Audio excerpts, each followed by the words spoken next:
Okay, we are live. Apparently, we're live. We're off the mark. Nice one. So I'm just getting the chat up on my phone so I can follow along. Good morning, everybody. Welcome back. I hope we're having, what are we on Wednesday? I hope we're having a good week. Certainly felt the weather changed the last couple of days, being a bit wetter, a little bit cooler. So I don't know. I don't know whether we're going to see much more of the sun this side of Christmas or not. But fingers crossed. Fingers crossed. But it's that time of year again where it's a little bit cooler. It's a little bit maybe a little bit more comfortable to get out and about and go for a walk, see some of the countryside, get some fresh air. Just make sure you wrap up properly, Apparently there's no such thing as bad weather, only the wrong sort of clothes. So yeah, hopefully we'll still be able to keep sort of active and keep moving over the winter as well. Of course, we've got our exercise playlist and our workout playlist on the YouTube channel as well. So if you find yourself, a little bit more sort of stuck in the house again over winter, the weather's not so nice, you're not back to the gym yet, but you're not sort of confident going out on your bike, the road's a bit icy, you don't want to go for a walk or whatever, just pull up one of our workout videos, guys, keep yourself moving. There's a little bit of something on there for everybody. We've got stretching videos, we've got, ab workouts, we've got sort of exercises you can do from a sitting down position, if you got bad knees, bad back or anything like that. And then there's some more a little bit more intense stuff on there as well, like some interval training and stuff like that. So there's always something. So yeah, we don't need to worry too much. There's always going to be something to do, guys, whether you're ready to get back to the gym yet, get back to classes or whatever it might be. So yeah, don't forget about those up on the channel. So we sort of mentioned last week, I know that we had to run a session from a previous course last week due to some family stuff going on my end. But that last week's session was all to do with starting to prep for your poster presentations that you're going to be doing. And again, remember that the only person you're going to be presenting them to is me. Yeah, because it'll be done through a one-to-one Zoom. So, I don't need to worry about speaking in front of anybody else or anything like that.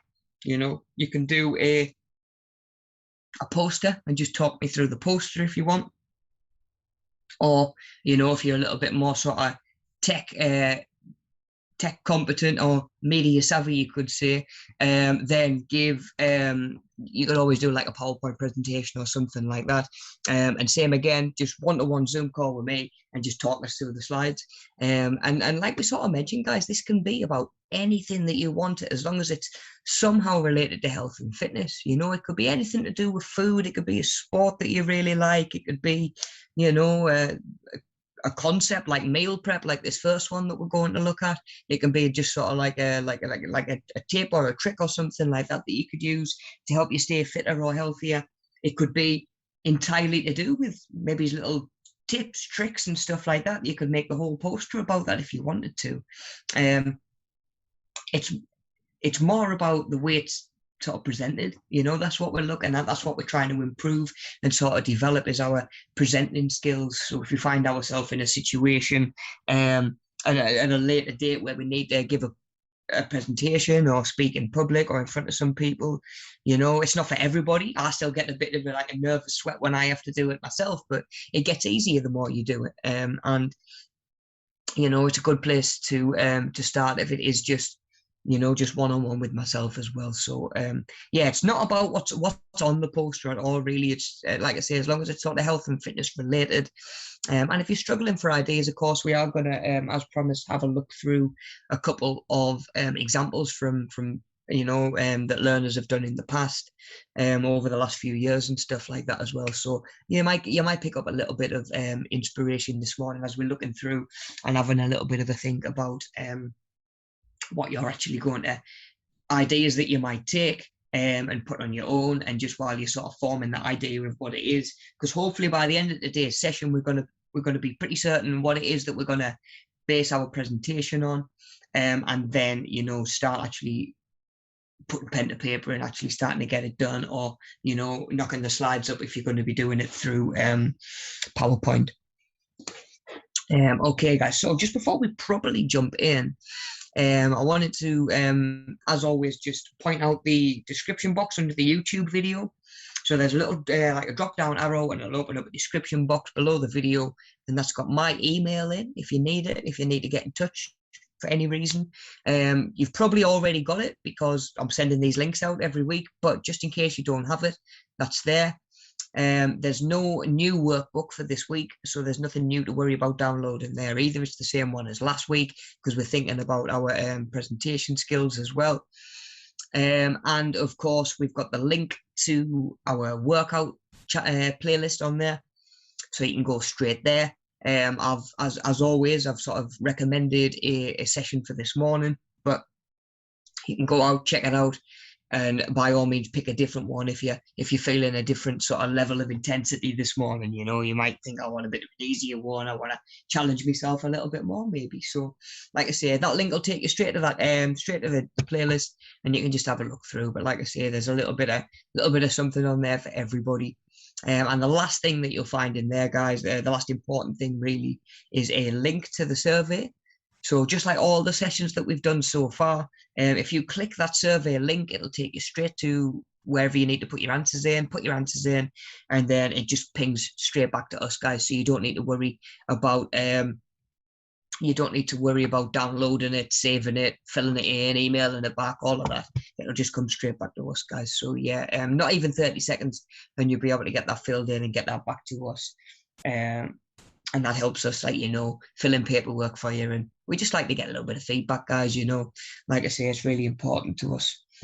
Okay then, guys. So a little bit of a recap from last week, just to sort of refresh our knowledge on, you know, everything that we sort of talked about in last week's session.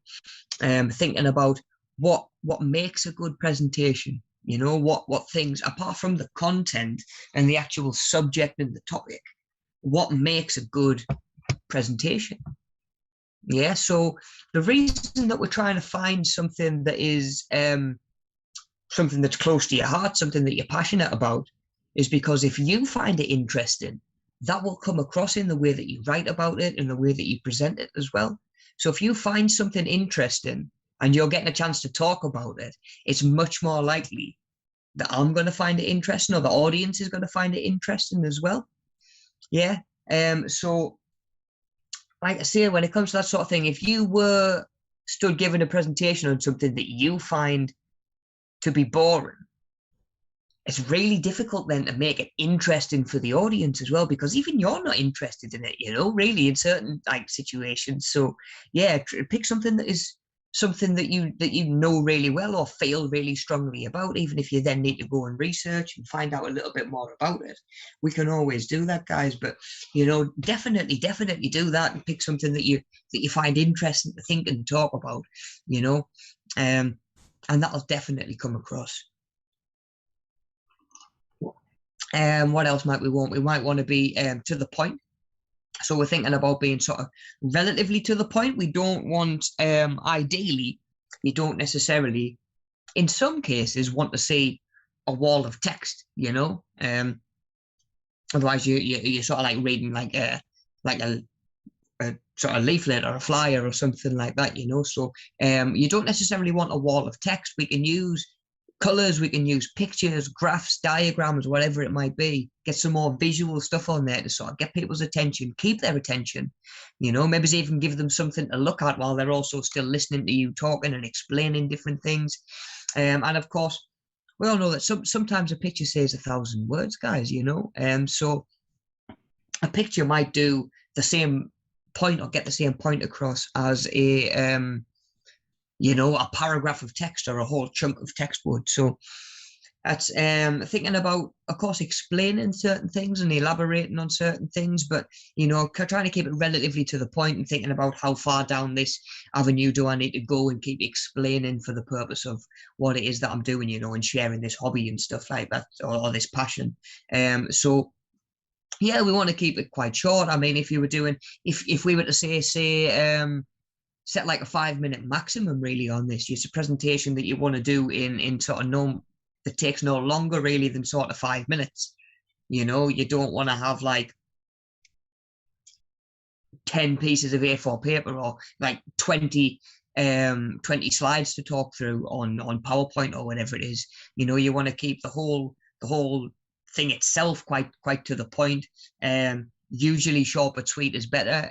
In real case situations, it's gonna differ from situation. Other times you might need to spend a little bit longer and go into more detail depending on what it is. If maybe his work asks you to put a presentation together on something or that sort of thing. So there will be times where the what is the right length will change based on context, really.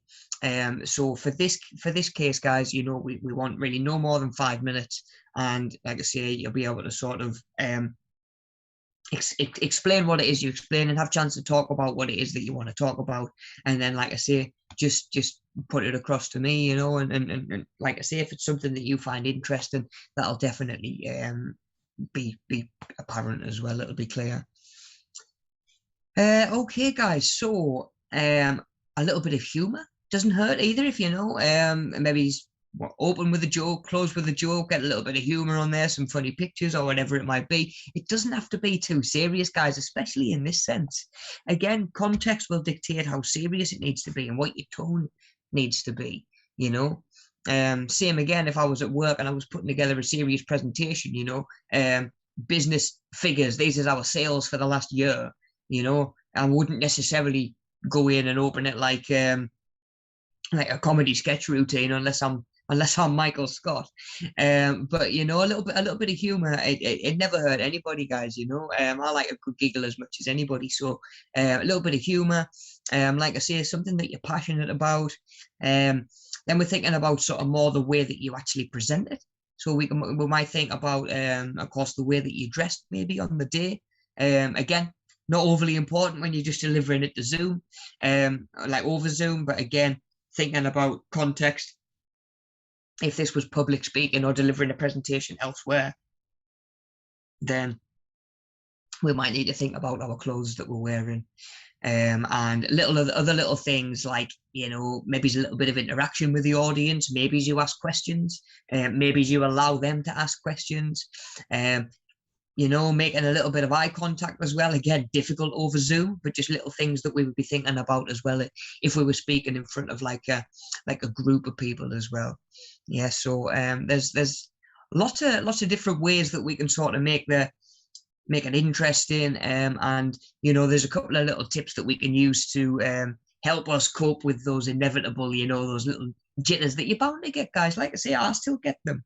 I remember I had to be so organized when I was working as a personal trainer. I had to be so organized with my session plans and all of that, just to, like I say, just to keep on top of it and to make sure that I was organized. And it like I say, it just became sort of second nature. It just gets to the point where it is sort of second nature.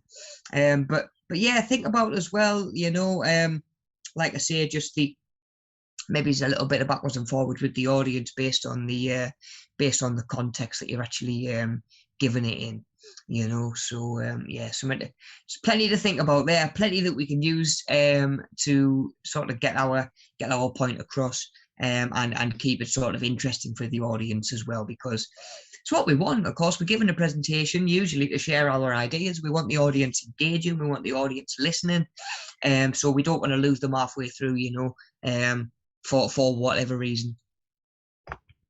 Okay, guys, so yeah, like I say, we're going to have a look at some past examples of posters that we've had from learners, like I say, over the past couple of years. So this one that we've got on screen is one that was done on meal prep, and it was a guy who had recently started and got into the routine of doing his meal prep to,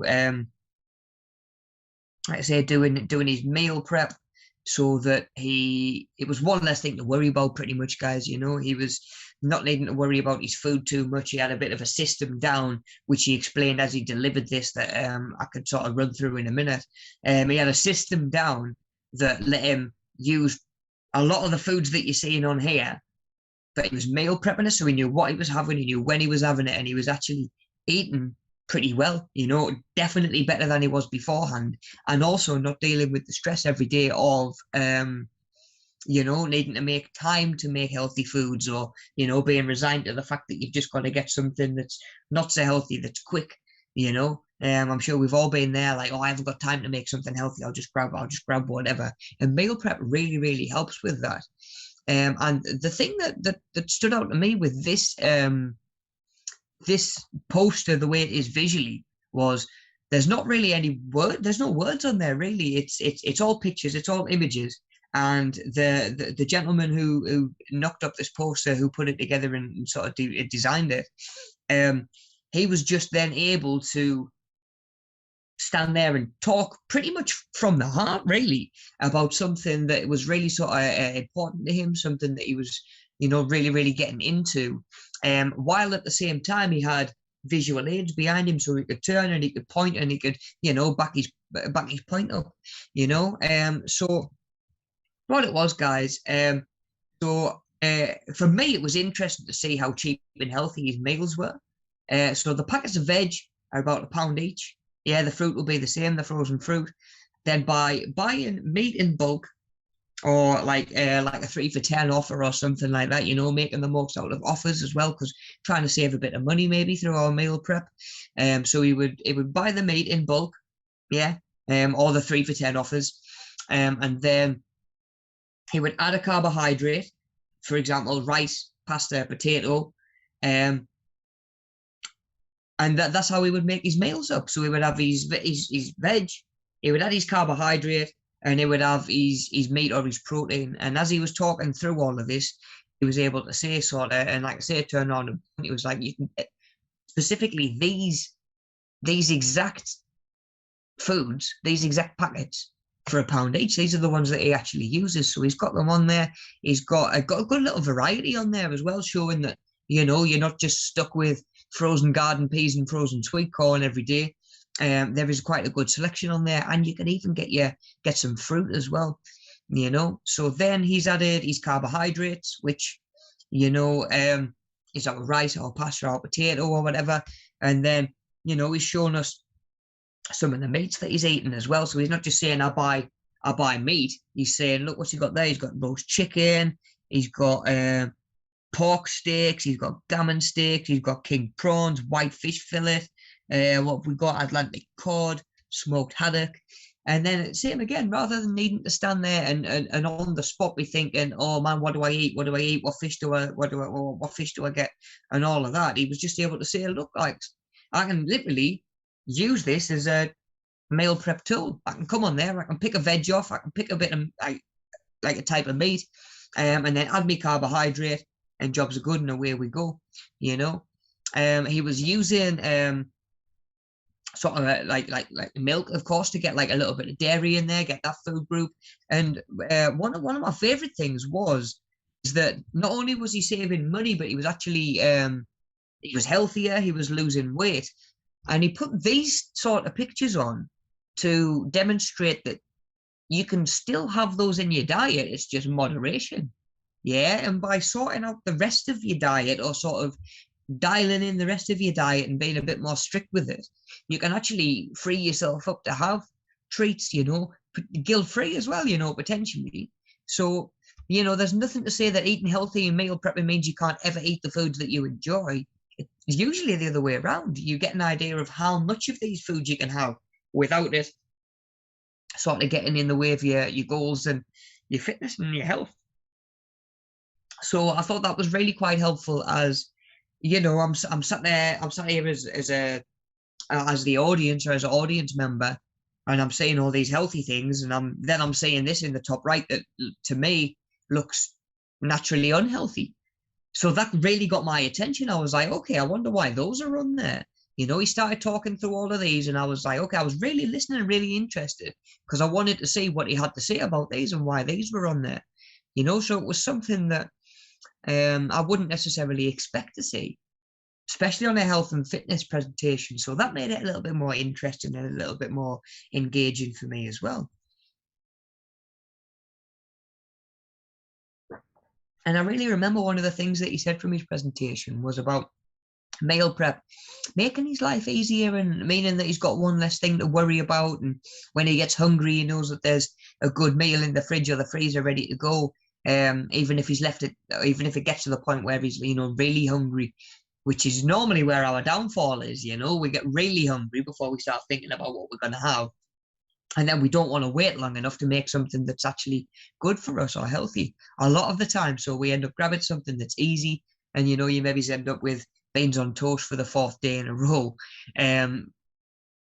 Again, meal prep, it's different styles and different ways of doing it work differently for different people, but it can save you a lot of time, and it can be a really helpful tool in helping sort of straighten your diet out a little bit and just help you stay on track and eating the right sort of things, because you're not making snap decisions in the moment when you're hungry and your body's saying, can I have something nice, please? Can I have something that's going to spike my blood sugar up and make us feel better for a little bit? So meal prep can be really helpful with that. And like I say, for this individual, it opened up the door for him actually being allowed more of those foods that he genuinely enjoys, which is a big part of it, it always has been to me. We've got to find ways to be healthy, but also happy and still have some of the stuff that we do enjoy. It's just moderation, everything in moderation. Too much of anything is a bad thing, most of the time, guys. Okay then, guys. So we'll spin on to have a look at another one then, I think. As always, guys, if you've got any questions or there's anything that you want to add, just pop it in the chat. I'm always sort of watching and following along on my phone, as best as I can. So yeah, just pop that in the chat, and I'll keep an eye on it, guys. Okay, so we've had a lot of different posters done over the years. And like I say, we're going to have a look through some of them and some of the ones that we've had in the past. We've had posters on diets, vegetarian foods, fad diets, those sort of things might actually open it up for a little bit more discussion if you would like to. If you wanna go down that route, you can. Are you vegetarian? Are you not? And maybe ask a couple of questions down that line. It's up to you if you want to make it so it's more like you just sort of deliver the information without really opening it up for questions. That's entirely up to you. It's however you want to do it, guys. But we've had learners that have had no idea what to do a poster on at all. So if you're still in that boat, don't worry too much. We're hopefully going to figure something out and really start to narrow it down a little bit for you. We've actually had people who had no idea what to do a poster on, so they decided to create a poster of the experience of doing one of our courses. Yeah, so if you're really stuck, you could do a poster about being on a media savvy course or whatever it is. Maybe you've done some of the in-person stuff and you want to do that. Maybe you've only done our Zoom sessions, and you can write about it that way. But just another idea there. If there's nothing sort of comes to mind, something handy to sort of have as a plan B, bit of a backup plan. Okay then, guys. Okay, what else have we got then? Let's have a look through. So we've got one of my favorite ones, which is one of my favorite topics, which is to do with mental health, because mental health is it's always been important, and I think it's only really been the last 10-20 years I've really seen it take off, and there's a really sort of acknowledgement of how important mental health is, and encouraging people to speak up and get help and stuff like that. And I said something earlier on that's really sort of relevant with this poster, I think, and it's the idea that sometimes a picture says 1,000 words, and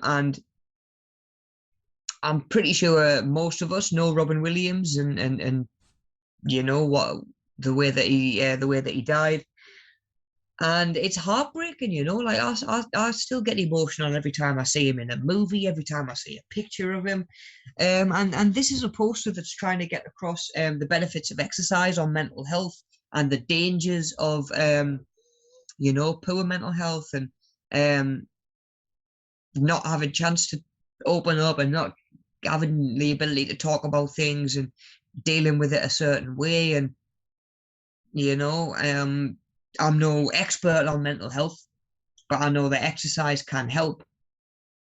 Yeah, and I also know that because of mental health, we're now in a Robin Williams-less world, you know, so it is serious, it is dangerous, and you know, exercise can be really sort of uplifting. It can be good for depression and anxieties and stuff like that as well, guys. So, you know, there's the link with mental health, which I thought was really important, and really interesting, because then the poster becomes about physical and mental health. You know, it's about a couple of different things at the same time. So we've got a couple of pictures on there, you know, something to sort of draw the eye and, like I say, make a point.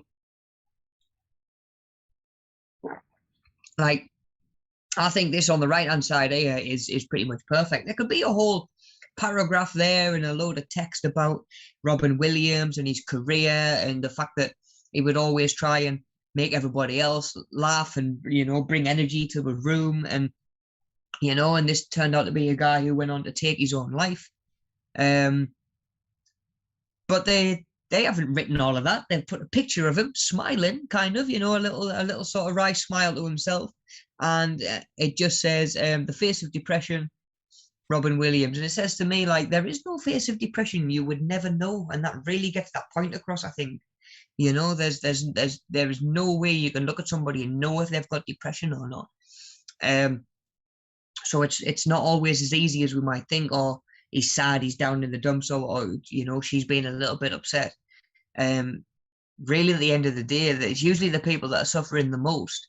We have no idea on the surface, guys. And I thought that picture and that little note there really sort of does drive that home. In that, you know, it's almost like that in itself says to me, right, we should all be exercising. We should all be trying to give ourselves the best chance that we've got, you know, because life can be tough sometimes. Things doesn't always go our way, and you know, sometimes, like, there's no denying that exercise is a good way of helping us deal with and process not only those things but the emotions that come with them as well, you know. So this isn't just exercise as in something to make, like, look good on holiday, look good on the beach, look good in your, like, selfies and stuff like that. This is exercise and physical health, almost as a way that could potentially save lives, guys.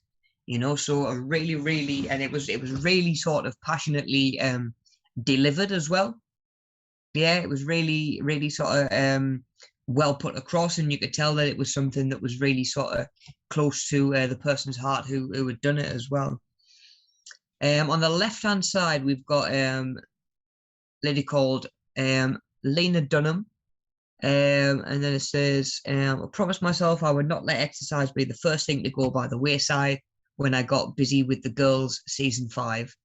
And here is why. It helped me with my anxiety in ways I've never dreamed possible. To those struggling with anxiety, OCD, depression, where is it? I know it's mad annoying when people tell you to exercise, and it took me about 16 medicated years to listen, and I'm glad that I did. It ain't about the ass, it's about the brain. Yeah, so that's a quote from Lena Dunham, who was helping, has actually gone on record and shared this quote that exercising has actually helped, you know, deal with stuff and process stuff that she was medicated 16 years for, you know, to help deal with those other things as well, anxiety, OCD, depression. And, you know, she's saying firsthand, I'm glad that I've started exercising. This isn't, you know, whoever's wrote this presentation and put it together, that's not them just giving us, you know, like a little bit of a fact about, like, OCD and mental health and stuff like that. It's a genuine quote from someone who has experienced these feelings before and can vouch for the benefit that you can get from exercising as well. Yeah, and then this one here as well always gets us, you know, it's same again. It's a good use of color. We've got a good range of colors on there. Even the background's like a nice blue. Straight away, sort of catches your eye. And then this one here says 1 in 4 people has mental health problems. Yeah. So again, there's no way of knowing. there's no way of knowing on the surface just by looking at somebody if they've got, you know, sort of a poor mental health, or they're suffering and struggling with mental health and stuff like that as well. So 1 in 4 people is staggering, really, guys. You know, 25%. So, you know, look around you, how many people are around you. You know, if it's more than 4, you know, it's like that's a really good sort of a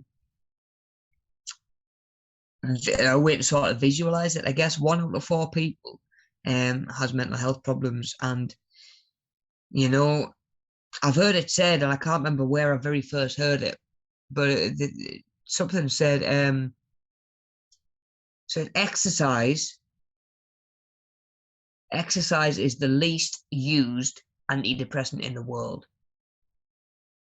You know, you might go to the doctors and they might put you on a tablet or whatever, and there's absolutely no problem with that. There's no shame in getting help, and there's nothing to feel guilty about, and no shame to starting a medication or something like that. But, you know, if you can, at least be exercising as well and give yourself a fighting chance. You know, if you're going to get the benefit of medication, why not be getting the benefit of exercise as well? And it might actually turn out that is all you need.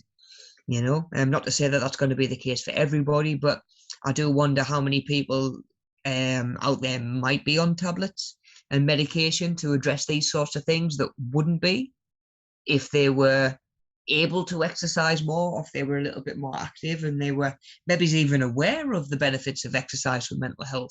You know, maybe there's people out there that need to need to see this sort of poster. You know, exercise really helps our mental health, and like I say, I don't think that gets enough credit, and I don't think it's used enough to deal with those things.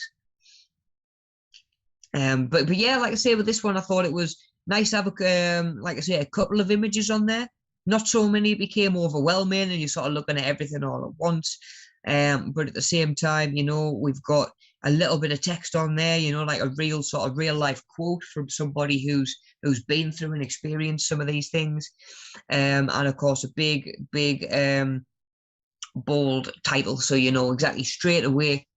Coming back to that idea of making it to the point, we've got a nice big title that lets us know exactly what this presentation is talking about. Yeah, so you sit down straight away, whoever's delivering it hasn't even opened their mouth yet, and you know, okay, we're going to be talking about the benefits of exercise on mental health. Yeah, so straight to the point. Very clear, very sort of straightforward. Okay, so let's spin on and have a look at another one then. Okay, guys, so this one here has gone, it's gone a little bit more text heavy, a little bit less on like the images and the eye catching and stuff like that. But the way that this was delivered again was it was very much sort of, these were sort of like note cue cards for the person who was delivering it. So they would, you know, they had a lot of it memorized, and then they would just turn to remind themselves what paragraph they were on. So it's quite nicely broken down into little different sections. So we've got like a little bit of bold text, and then like a little description of it as well. You know, so I think it was a girl, like a lady that did this actually, and it was you know, you could turn around and say, okay, just for fun, realize that that's where they're at, you know, make a point of course we could so what we're doing here, guys, we're doing easy ways to move that don't involve the gym. Yeah, so she could go, okay, it's just for fun, of course, like you could say this paragraph here, and then pretty much recited without looking at the poster, like sort of making eye contact, this next little bit, you know, so chucking out some of the ideas. So, you know, turn to the presentation, make note of the paragraph that they were on, turn back to the audience, and then say, okay, so go pick some fruit at an orchard, dance to some music, go to the beach, take a hike, you know, gently stretch even just while you're watching telly, organize like an office bowling or football team, take a class in martial arts, dance, or yoga. There's so many different options that they've given there. And they were able to, like I say, use it, I think, as like a little bit of a backup for themselves as well, because that was something that we mentioned last week, the idea of using like props, including cue cards. So if you are a little bit nervous about public speaking and you're worried about losing your place or losing your train of thought, it's perfectly fine to do something like this, because this could keep you right.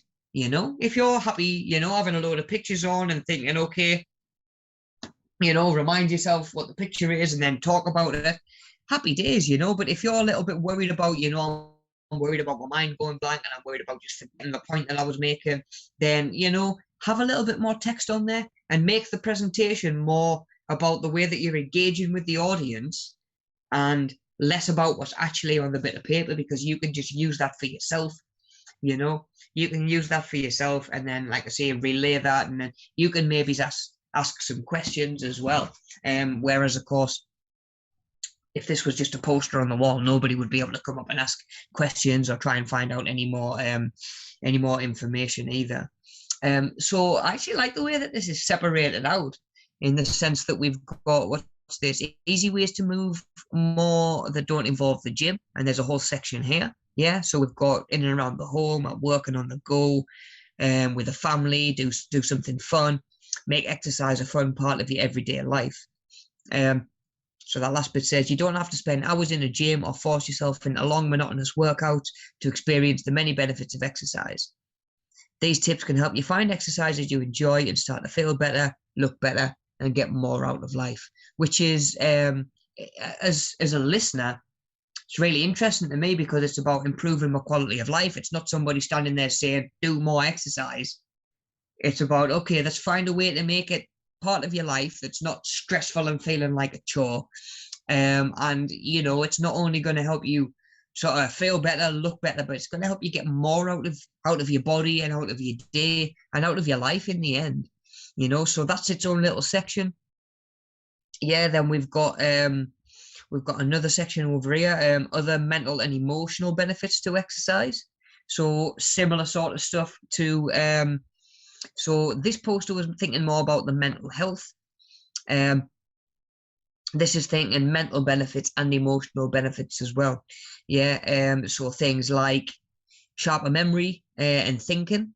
Yeah, so when we exercise, our body releases endorphins that make you feel better, but they also help you concentrate and feel mentally sharp for tasks at hand. Exercise also stimulates the growth of new brain cells and helps prevent age-related decline. So they're almost approaching it with like quite a scientific approach here. You know, it's very factual. It's very, you know, this isn't up for dispute. This isn't, you know, this isn't a opinion to an extent like this first one was. This was very specific to the individual. You know, he had his diet set up in this particular way, and there's not many other people that I know that do it exactly like him. You know, we all do things a little bit differently. But that is more very much talking about his own circumstances, whereas this one is very sort of scientific. It's very factual, and it points out a lot of, you know, stuff that I don't think we would necessarily realize would be a benefit of exercise. You know, better sleep, more energy, more resilience in life as well. You know, when you're faced with a challenge. You know, it can help you cope in a healthy way instead of resorting to, you know, alcohol, recreational drugs, or, you know, other negative behavior that can only make things worse, you know. Bottom line says regular exercise can also help boost your immune system and reduce the impact of stress as well. You know, so really, not even, you know, it's like a 1-2 punch, guys, isn't it? It's like, okay, these are the real benefits that you're going to get from exercising, or these are some of the benefits that you're going to get from exercising, not even the physical ones, really, just the mental and the emotional ones. And then over here, this top left paragraph is like, and here's the ways to do it where you don't have to go to the gym, you know. So it's not only setting up this first paragraph as like got people thinking like, who wouldn't want these things, you know, who wouldn't want a better memory, and better thinking, who wouldn't want higher self-esteem and to sleep better and to have more energy, And then they've really made it really easy because of here. They've said, here's ways that you can go and do that don't involve a gym, make it fun. Make it fun. You can do something fun like dancing or yoga or whatever and get these benefits. And it's like, it puts such an interesting spin on exercise because there's so many people it feels like a chore, and especially the idea of going to a gym feels like a chore and potentially even puts some people off because at the end of the day, the gym isn't for everybody, guys, but this makes a really good point of sort of breaks down and sort of gets rid of what you might assume they're talking about when they say exercise. It's not a lecture to go to the gym. It's a case of this is what you'll get from exercising, and this is how you can do it without making it feel like a chore, which makes it feel so much more doable and so much more accessible, and it makes it feel motivating. I think it's like, okay, it's like maybe you were thinking to yourself, oh, maybe it's only like the people that go to the gym all the time that are going to, really reap the benefits of these things. And then you realize that, going for a walk, stretching while you watch the telly, go to the beach, can all help you get these benefits as well. Who isn't then going to be sat there thinking, oh, this is something I can actually do. I can do this, and it's motivating. And I thought that was really, really interesting in the way that came across. And like I say, just the way it's laid out. And then we've got, what's these two sections that we've got? So sort of negative feelings. Yeah, negative feelings and overcoming, in particular, mental health obstacles to exercise and reasons why we wouldn't exercise. So quite hard to see this top one because of my screen sharing thing. I'll just zoom in a little bit. Okay, so it says, so you now know that exercise will help you feel much better and that it doesn't take as much effort as you might have thought. Taking the first step is still easier said than done. Exercise obstacles are very real, particularly when you're struggling with mental health. Here are some common barriers and how you can get past them. Yeah, so situations and feelings that I'm sure we've all felt, and probably reasons that we've all not exercised at one point in our lives or others. I know full well I had days I would get to the end of a 12-hour shift at the factory. I would get home. I would be supposed to go to the gym and I'd fall asleep and I'd wake up just in time to go to work again the next morning, so potentially feeling exhausted. So when you're tired or stressed, it feels like working out will just make it worse. But the truth is that physical activity is a powerful energizer. Studies show that regular exercise can dramatically reduce fatigue and increase your energy levels. If you're feeling really tired, promise yourself a 5-minute walk. Chances are you'll be able to go an additional 5 minutes beyond that as well. So start off small, guys. Start off small. But again, the way that this is put together makes that feel really manageable. It says it openly sort of acknowledges this is stuff that, we're probably all going to come across at some point, especially when you're just getting into a new exercise routine or you're starting a new fitness journey, because it feels like a bit of a vicious cycle. And that's part of the way to break it. You might be tired, but going and doing some exercise will actually make you feel better.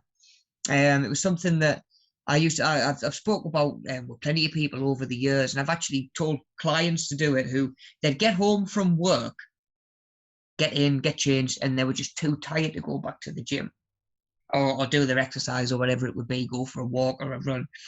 And I said to them, look, if you can, childcare permitting and all of that sort of thing, come on a morning before you go to work. And he was saying like, oh, like I've heard people say, oh, I'll be knackered by the time I get to work. I'm like, you're going to get to work actually feeling more awake and more alert because you've been up earlier, but you've had longer to wake up before you get to work, and you've had a more engaging, interactive morning. I used to go into the gym, and even if I was tired, I would train at 7 o'clock in the morning or whatever after my first PT session, because I knew that would wake me up and lead me into the rest of the day. And then when I finished at tea time, I'm not then going to hang about and train when I am tired at the end of a long day. So I found that training in the morning, exactly like this is sort of suggesting, really was just sort of like do a little bit in the morning, and give yourself a chance to feel better, and then see if you can do a little bit more. If you can't, if you really are exhausted, call it there. At least you've done 5 minutes. But this, like I say, makes it feel really manageable. It's not a case of like, no pain, no gain, suck it up, still go and do an hour's training if your body's exhausted, because sometimes that can be counterproductive. That can actually do more harm than good sometimes when you really do need a rest. So it's about giving yourself a fighting chance to actually break through these feelings, rather than putting yourself in a cycle where you're just making things harder and worse for yourself. So I thought that was that made it really, really interesting, and like I say, it all makes it feel manageable. That was the biggest thing that I took away from this presentation, I think, and especially when I was reading it back through over the last couple of days. I remember thinking to myself, how motivating it seems because of how manageable and attainable it makes all of these things feel, and also it acknowledges that we're all human. It's not if you're stressed and tired, it's when you're stressed and tired, because we all get stressed and tired from time to time. I'm sure we all have moments where we feel in pain, or when we're feeling a little bit hopeless, or exhausted, or overwhelmed, or just feeling a little bit down about ourselves, and we don't want to go and do the exercise. But like I say, I thought that was a really interesting approach of it. It's not all just saying like exercise this, exercise that. It's actually saying, look, I understand why, or some of the most common reasons why we end up not exercising, because we all know that we are frozen. No, I'm good. I'm back. I'm just checking the stream. Just checking the stream and make sure that we haven't frozen. No, we're cool. Okay, guys. So yeah, I thought it was very, very human. It was very and it's very. I think it makes everybody feel sort of like they're in the same boat. That person over there who looks in really good shape, who's at the gym most days a week, is still going to have days where they feel exhausted, where they feel hopeless, where they're in pain, where they feel overwhelmed or whatever. But just as much as so and so who's just walked through the door and never done a session, yeah. But you'll notice that the people who are exercising regular, who really make it part of their daily routine, you'll notice, and I've definitely noticed, that they deal with these feelings a little bit better, because they might every now and then they don't come to the gym and it was just like, oh, do you know what, I was knackered last night. But they're still also the people that are there when they are just a little bit tired, and they still turn up and do what it is that they want to do, because they're not feeling these feelings quite as extreme, because they're potentially and probably exercising a lot more regularly. Yeah, so it just goes, that's evidence to me, like that just backs it up. The more you exercise and the more you do it and the more sort of consistent you are with it, the less you'll actually feel these things, and the better you will cope with them when they do come along as well. So it's just that initial breaking out of that vicious cycle, guys. But like I say, I thought this was a very two-sided approach to it. It wasn't just, here's the benefits of exercise, why aren't you exercising, feel guilty for not exercising, like some approaches go for. This was really sort of human. This is like, do you know what, guys, I get it, you're not going to want to exercise all the time. This is the benefits if you push through. This is ways to do it that don't involve the gym, so you can get a little bit of benefit. And you know what, this is the most common obstacles that you're going to come across. And I know that and we know that because these are obstacles that other people are coming across as well. It's not just you. You're not the only one that feels that way. And like I say, that came across as really sort of motivating, I thought, and really sort of encouraging. I thought that was really well done. And, I'm all for getting some colours on there, get some pictures on there, get some graphs, some diagrams, or whatever it is that you might want to put on there.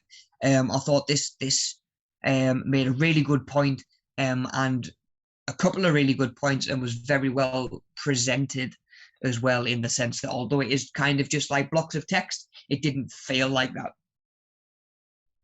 to have it presented. It quite the opposite felt like, do you know what, this is really relevant to me because I've experienced these things before, you know, so I actually was sort of extra drawn into it. Okay, that one needs, is it just that one that's sideways? No, they're all sideways, of course. Oh no, that one's not sideways. Okay, so we've got that one. So what have we got? Health, bloody share screen thing. Health used as a marketing tool, guys. Yeah. So the food industry has been using health as a marketing tool since the 19th century.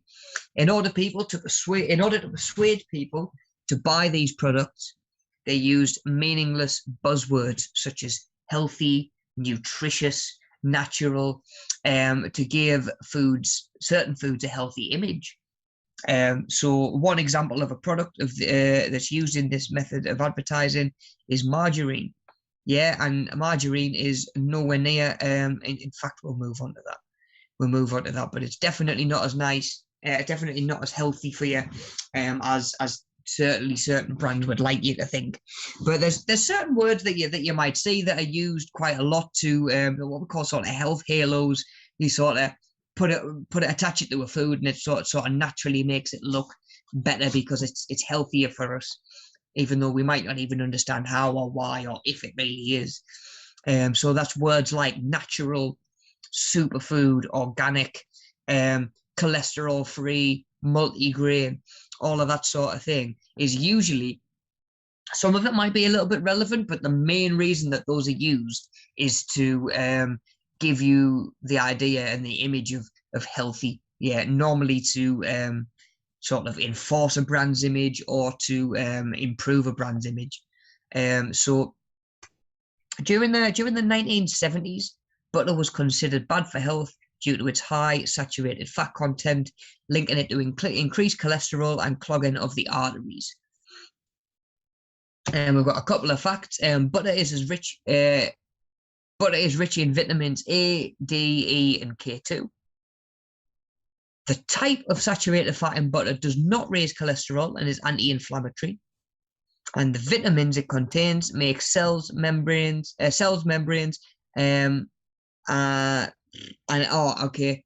makes cells membranes and aids mineral absorption and hormones production as well. Yeah, so the vitamins that come in butter is really helpful for sort of hormones and chemical balance and stuff like that as well, and the way that we use it, or the way that our body uses it.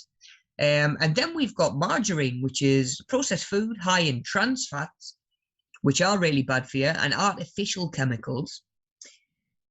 Margarine, was originally used to fatten turkeys, apparently, which was news to my ears. Used to fatten up turkeys. It increases heart disease rate in women by 53%.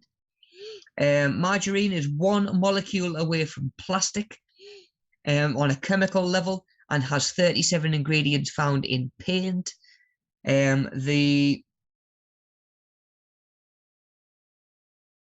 Framington, I'm going to say Framington, or the Framington heart study has proved that people who ate margarine had increased risk of heart disease and cancer. So this straight away is saying, it's making a point. It said that sometimes foods that are trying to present themselves as healthy, maybe aren't as healthy as they would like it to be. And in this case, there's actually a different product that might be seen as unhealthy, but is actually better for you than the healthy option that's being sort of paraded and sort of put in front of your face and sort of dangled in front of your nose, sort of thing. So, like I say, sort of quite short and to the point. It's making a really good point. It's given us a little bit of fact and a little bit of history, which I thought was quite interesting from my perspective. I found this really interesting because it was talking about healthy foods and marketing and things to watch out for, and it made so many points that I'd never heard before. I didn't realize that margarine was one molecule away from plastic, and it was really, really eye-opening. I didn't realize that it used to be used for fattening turkeys up. So I found that really, really informative. And then it does almost like a contrast sort of thing. So it says, look, one example of a product used in this method of advertising is margarine. And then the next page, we've got an image of both of them. It shows us, you know, to me, that how similar they look. And then, you know, which makes it even more surprising when you realize the difference in them. But it's split very nicely. We've even got bullet points in there, guys, you know, short and to the point, little sentences. You know, it's like, butter isn't as bad as people think because bang, bang, bang. Margarine, however, is worse than people think because of X, Y, Z. You know, and it's nice and easy. And what I liked about this poster and this presentation was it was very well delivered in person, sort of like face to face, but it also does the same job very well by itself. Like if you were to hang this on a wall in a classroom, you could read that and still get the same points off of it. You know, it does the job very well without being overcomplicated and without necessarily needing someone to stand there and explain it. You know, I like the use of green in the title. I don't know whether that was a deliberate choice, but again, you know, it's very sort of fitting because a lot of foods that do this and put the word natural and organic and whatever it is on there, they'll really, really lean into the use of the color green because we associate it with nature and good for you and, you know, healthy plants, trees, whatever it might be. This idea of green means healthy. So I think this was quite a clever choice that works on a couple of different levels in the sense that, you know, it's not only green because we're talking about health and fitness, it's also green because we're talking about the fact that companies do exactly this to sort of get one over on us, and maybe convince us to buy stuff that we wouldn't if we knew how unhealthy the product actually was. I thought that was quite clever, actually, you know. So really interesting. And then the use of even this buzzword itself, you know, these buzzwords, health halos. You know, we've got the words in a halo. I thought that was quite cool. You know, it sort of joins up the imagery. And then, like I say, having the old butter versus margarine, I really liked as well because it is literally just here's some stuff about butter, here's some stuff about margarine, and it's not much of a battle because once you look at these two little paragraphs, I think it's a bit of a no-brainer which one to be using and which one to go for as well. So yeah, I thought that was really, really interesting poster. It made some points that even I hadn't come across before. And like I say, there was a lot of sort of clever stuff going on with it as well, you know. Okay, so same again, rather than going through them too much, I've just seen the time actually. We've got some different ones there as well. So again, if you wanted to look back through and spend a little bit of time actually sort of taking these presentations in, then by all means do. I've tried to rotate them so we can get a good look at them, and it's just not having it. So I'm not going to put my neck out.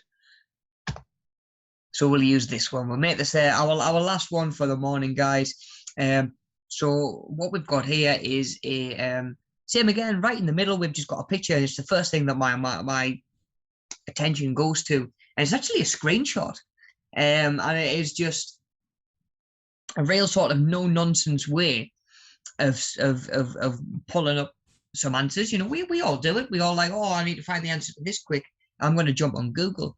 And I sort of like that they've left this bit in at the top, actually.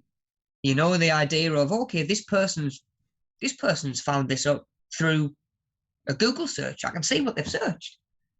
Yeah, I can see what they've searched. So you can actually go and search the same thing, you know, and go a little bit further down these routes, and find out a little bit more about something that's maybe caught your eye.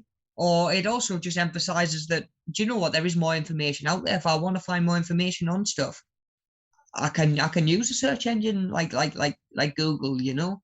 And I like the fact that it sort of points out that we're quite lucky in the sense that we've got a lot of information at our fingertips these days, whereas 30 years ago, trying to find out certain information, and even if you knew this but you wanted to find out, okay, where's my nearest yoga group, where's my nearest hiking group, where's my nearest gym, you know, back then you couldn't just jump on the internet and find out when they were open, what their prices were, where they are, how to get there, whereas you can now. And I think straight away this little image in the middle does a really good job of reminding us that, you know, it's sort of front and center, and I like it. This almost even works as like a title, you know. It's almost like I can say straight away that this is what we're talking about: depression and fitness, you know, and linking our mental health in there as well.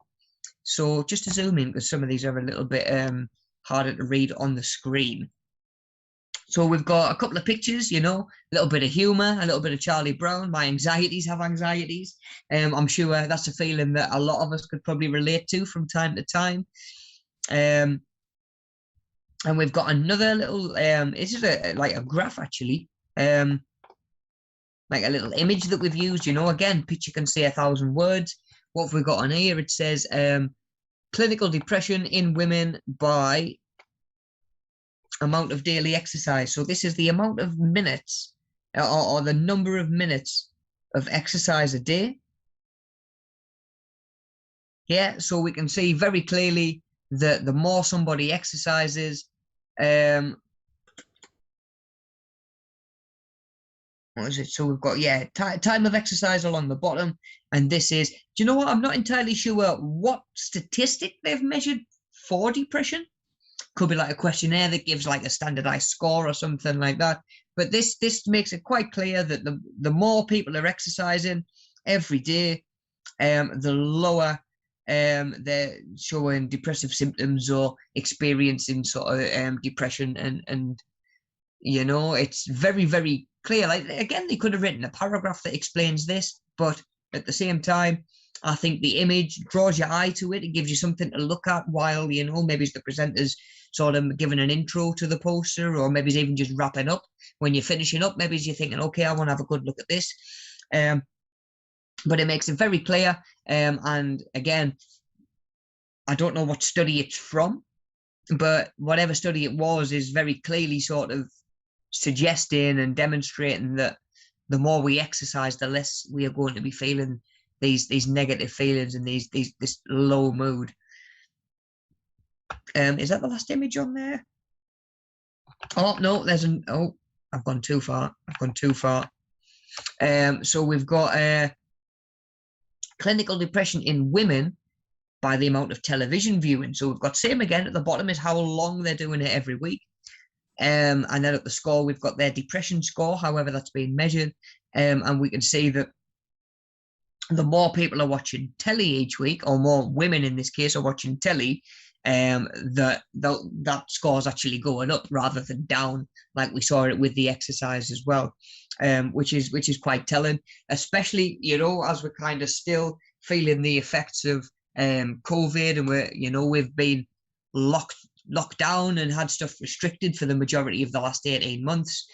We've probably spent less time exercising, more time watching telly and binge watching Netflix on social media and stuff like that. So it just goes to show those two graphs themselves sort of back up and are backed up by what you see in, you know, how much strain is on the NHS at the minute for mental health support as well as physical.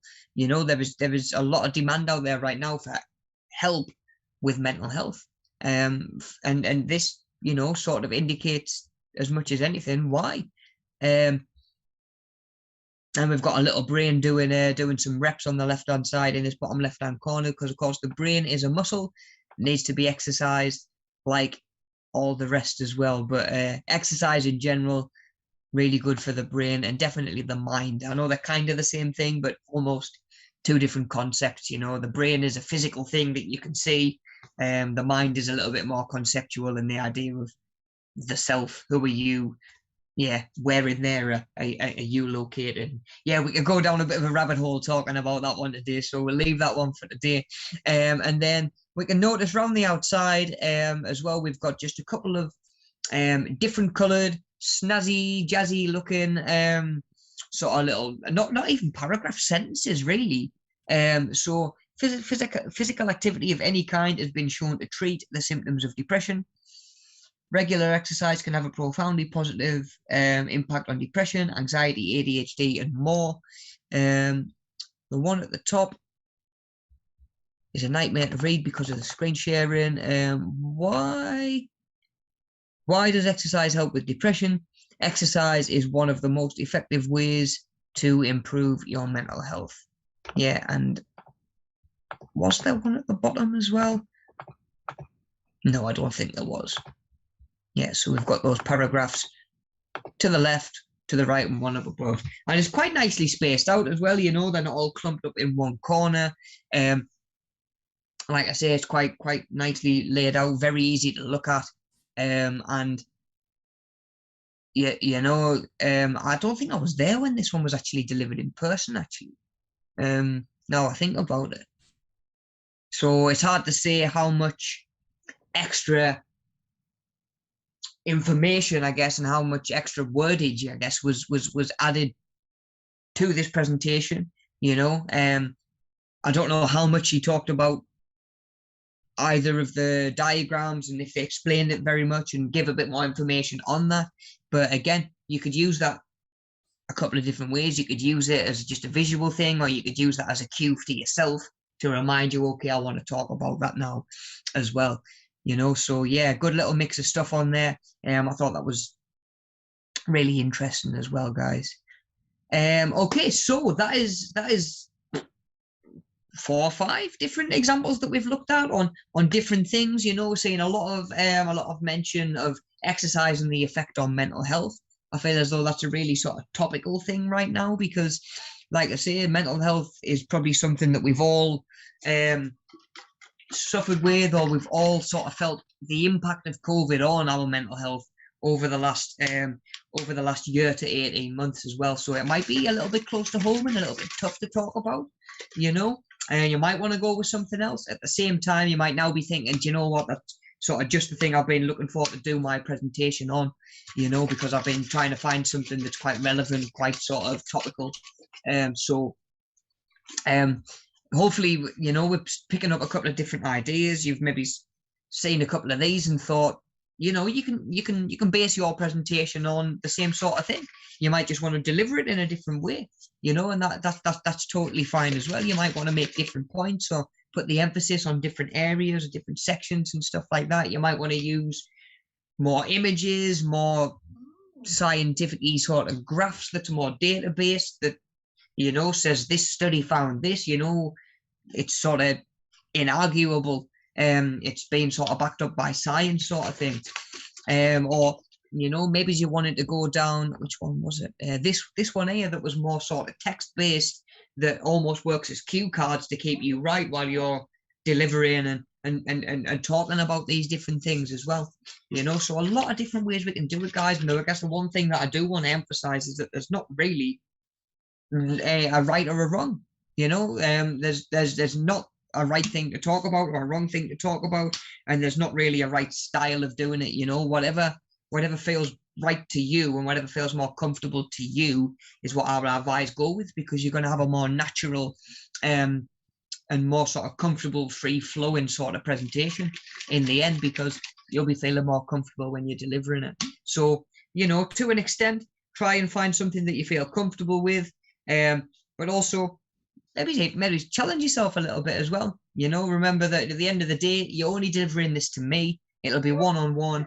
and, you know, unless, and I would ask you before I did, unless I was going to take it and use it to do this with in the future, nobody chance to see it either, you know, or we might stick it up on the wall in the office or whatever when we get back to face-to-face teaching. But like I say, don't stress about it too much, because I know as much as anybody what it can be like, the thought of delivering a presentation or speaking to a group of people. You know, I've mentioned before, I did a speech at my sister's wedding as best man, and I couldn't enjoy the day until that speech was done. I just couldn't switch off from it. I couldn't. I had like nerves going. I had sweats going. I remember I don't really drink, and I had a couple of beers just to make myself feel better, and sort of loosen myself up a bit. You know, a bit of the old Dutch courage. but you know, it's not. I don't know anybody that really thrives and like really enjoys presenting to a group or even to a person, you know. So again, don't try not to get in your head about it too much. You know, I've done that in the past, and it just gets more and more sort of daunting, and that's kind of the opposite of what it should be, really, guys. It's just meant to be a little bit of fun, a chance for you really to talk about something health and fitness related that's really close to your heart, you know. And I'm probably going to pick up a couple of new bits of information as well. Do you know what I mean? It's really, really interesting to hear what you guys are talking about. And like I say, I'd much rather sit here and listen to something that you're passionate about and know to talk about, and something that is, like I say, close to you, than, you know, just picking something for the sake of picking something that you're not even interested in talking about, really, you know. So try and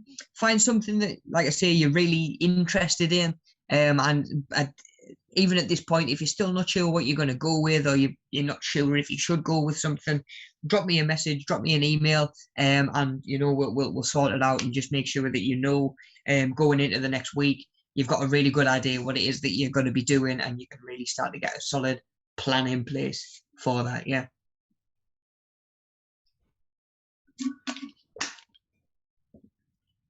Okay, guys. Okay, so that'll about do us for today then. That was the last one that I wanted to sort of go over. So as always, guys, well, I say as always, we haven't got the PowerPoint open this week, have we? I've thrown myself off. Yes. So because we're still thinking about your presentation, we're still staying on the on that same booklet. Yeah, so it'll be the presentation skills 2016. In fact, I'm just going to share that quick so we know what we're looking for, guys. So this is the workbook that you're looking for. This is the one that we're going to be filling in. So we're starting on there. So thinking about, yeah, what are you going to be doing? What do you need to start planning to get your course not your course, you start to put your poster and your presentation together. What visual aids are you going to use? How it'll engage the audience. If you don't have this, guys, I'm sure I attached it last week, but just with everything that's been going on, just in case you haven't got this workbook yet, let me know and I'll email it straight across for you, just so everybody has got it. Yeah. And then once you've delivered it, once we've done it, we can start booking those in from next week and try to get them out of the way with. I'll give you a little bit of feedback, and then we can get that booklet finished up. Yeah. And then that'll be done. So this is the workbook that you're looking for, presentation skills. If you're not sure, or if you don't have it, let me know. And like I say, I'll make sure that you'll get it. No specific homework this week, really, other than start to, or really try and settle on an idea and a topic that you're going to talk about for your presentation. Yeah, because we'll sort of need that for next week, so we can start putting it together, and we can start hopefully getting them delivered, ticked off, and we can move on just to the next sort of unit and the next section in our course as well. So yeah, plenty for you to be cracking on with there, plenty for you to be thinking about. And like I say, if you're still really not sure, let me know or give me a shout, and we'll figure something out for you. But hopefully by now you're starting to get a bit more of a solid idea what it is that you want to go with, and what it is that you're going to talk about, and which of these little, or starting to get an idea of, you know, maybe it's how you want to deliver it. Remember, just be thinking again, you know, when it comes to preparing to deliver these as well. Like I say, think of things like your prompt cards. Try rehearsing it. Actually, I've rehearsed my wedding speech to death. Like, I was driving around reciting it at one point, like really close to the wedding. I was driving around with no cue cards in front of me. I was just rehearsing this speech over and over again. So when it came to delivering it, it felt really natural, you know, one sentence flowed naturally into the next because I'd practiced it time and time again.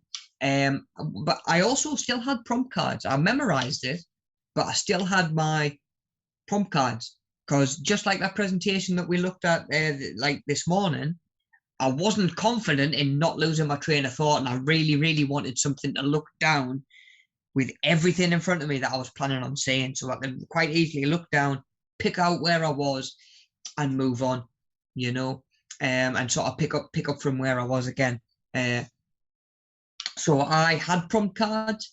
It's entirely up to you. But I find that, again, when you're rehearsing or while you're rehearsing, you might find certain bits that you get stuck at every time. Make yourself a little prompt cards just for that. The stuff that you're finding the hardest to remember, or the sticking points that you're hitting the most and struggling to keep that flow going and that train of thought. Try timing it as well, guys. If you're going to rehearse it, try timing it. See how long it takes you to talk through, you know. Do you get through everything a little bit faster than you thought? Do you need to try and either add a little bit more information or just slow down, pace yourself a little bit more, you know? At the same time, you might find out that it's taking you much longer to really go over everything than you thought. You know, maybe then you think to yourself, right, I'm going to change some of these paragraphs for images, or, you know, I'm going to bullet point them, or, you know, I'm just going to maybe speed up like how fast I'm talking. To an extent, you don't want to be sort of like 100 words a minute at somebody. But yeah, it's all stuff to think about, and you'll only really get a feel for that when you start to practice and rehearse it. And like I say, try your prompt cards, think about your timings, thinking about maybe the start, middle, and end.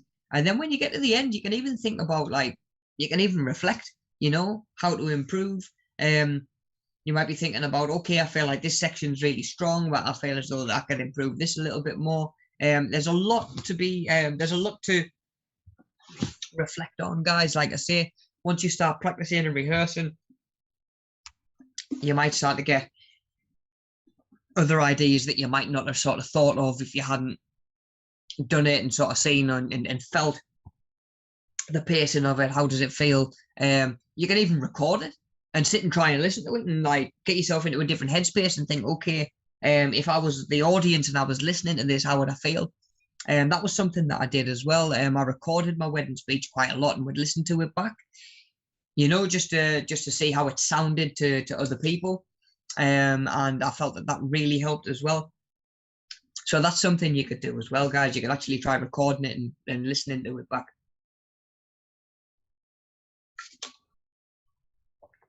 Okay, so that'll be a really good point to sort of leave it there for today then, guys. Like I say, don't want to overcomplicate things, give you too much to think about. Our focus is trying to really nail down what topic we're going to make our presentations on and start to get some ideas down, ideally on paper as well if you want to, you know, actually start to get some stuff down as well, thinking about everything that we've talked about last week and this week. Again, remember, images, diagrams, graphs, all of that sort of stuff, you know, thinking about how we're dressed on the day when we're delivering it and stuff like that, you know. That was one thing that I did find. I found that once I had my speech down and I was happy with it, then I could focus on all the other little bits, timings, rehearsing, you know, body language as you're delivering it, you know, not sort of standing and huddling and just looking down over. If you can make eye contact with the room and stuff like that, then happy days. You know, it's more engaging for the audience as well. So I could only really start to focus on that sort of stuff once the actual presentation itself was done and planned out, you know, whatever I was talking about was done. I know the content is fine. Now I just need to think about delivering it. Yeah, so think about the content for now and over the next week, and then we can start to think about, okay, how are you actually going to deliver it, you know? But if you're planning it with certain things in mind, that's totally fine as well, guys. Like I say, it's entirely up to you, and I'm just interested and excited to see some of the stuff that we get back and some of the stuff that we're talking about, you know. Always look forward to this time of the course because I get to hear about stuff that you guys find interesting and are passionate about. So that's all to look forward to over the next couple of weeks anyway. Once your presentation's done and you're happy with it, you don't even have to wait the next week. If you'd rather just drop me a message and get your one-to-one Zoom out the way, and deliver your presentation, then we'll be able to sort that out as well, hopefully. So once it's done, let me know, and we'll book in getting it delivered ASAP. And then next week's session, because I haven't got my little reminder card at the bottom at the end of a PowerPoint like I normally do. Okay, so next week we're going to be looking at fitness activities and facilities that are sort of local and in the area, and different stuff that we can go and do to help us stay fit as well, guys. So that'll wrap us up there then. We'll leave it there. As always, guys, my email is in the description if you need to get in touch, especially if you need to let me know about any workbooks or anything that you haven't got yet. Please don't forget to do the survey, guys. Not even 30 seconds. Just click the link and it'll take you straight to where you need to be. And as always, guys, check out the fitness video that we've attached to today's session, done by yours truly. Let me know how you get on. Let me know, do you want it making a little bit harder? Do I need to throw something else at you? Or, maybe you're just feeling something a little bit more relaxed this morning and you're feeling more of a stretch. Go check that video out as well, guys. That link that's in the description will take you to the right playlist. So yeah, plenty to be getting on with, guys, especially if the weather is going to be a little bit pants over the next day or two. There's always something we can be doing. We've probably all done plenty of sitting at home, locked down and stuck in the house. Let's try and, as winter rolls in, let's try and keep it active and keep it going, because in, I want to say 6 weeks, we'll be into December, and we all know that that's when the naughty treats start to come out, and the celebrations and the quality street comes out. So yeah, we want to be trying to keep on top of it, and if there's any month to make sure that we stay active, it's December, guys, while we're having these extra treats and stuff like that. So let's get the ball rolling now. I can't believe I'm talking about Christmas, but yeah, guys, she's a coming again. So yeah, let's have one eye on that as well, guys, and be thinking about obviously how Christmas affects our health every year, and probably rarely for the best. So yeah, we've got one eye on that. Like I say, let's try and get some good habits in place now. Let's try and get a bit of a routine, try and find some exercise and some time to exercise a couple of times a week, even if we can't manage it every day. 3-4 times a week for 20 minutes is once a week is better than nothing, guys. Let's be honest. So whatever we're doing right now, like I say, we're just aiming to be a little bit more active. Even if it's just tracking your steps and trying to get those extra steps in, guys. But yeah, again, if you're struggling with exercising and keeping fit, check out our videos that are up there. But also drop me a message if you're just not sure. Should I do this? Should I do that? Can I do this? Or what would you recommend other than the gym? Maybe, for certain things. But yeah, guys, you've got my email. You know where I'm at.